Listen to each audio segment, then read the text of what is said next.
Room 138 was your idea this time around. Where did that sort of come from, and what was the story idea before we got to work on it?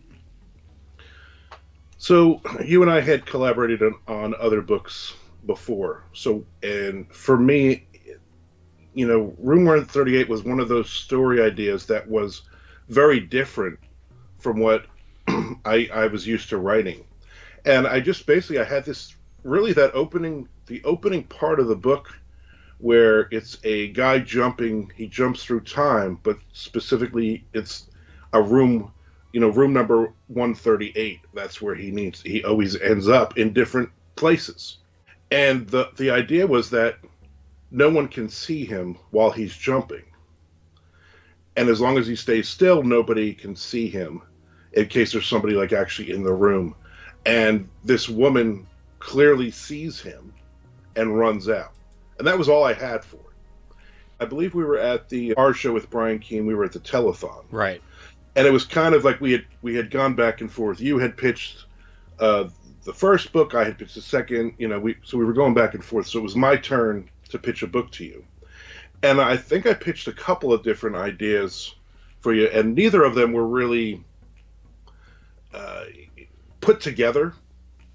But it was more or less like for me, it was like cheating. Okay, I know to write a time travel book is going to be a daunting task, and I know it's going to be probably way way out of my pay grade as a writer.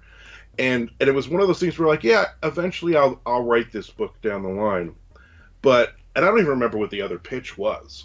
But I remember you and I sat at a table away from everybody. And I remember it was also a big deal because everybody we were all talking. I'm like, we got to talk. And you and I walked away, and Yeah. everybody was like, "Where are they going?" Like there's like this big secret meeting, that we Yeah. had, and everybody's kind of watching us, which is funny. And anytime we're just talking about pitching books to each other. But that was it. I remember I pitched both ideas to you, and you immediately said, "Let's do Room 138." Like let's do that one. So for me, it was one of those. Okay, good, because we've collaborated so many other times before, and the story was always better with both of our ideas thrown in. And it really didn't matter whose idea it was at first because we both basically took control of it.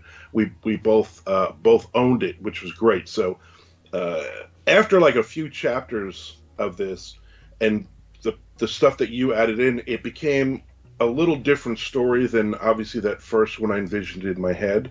But I thought it was a lot better. You brought a lot of different ideas and really good things to it. So I was like, oh, good, because I didn't think I was ever going to be able to write this type of story.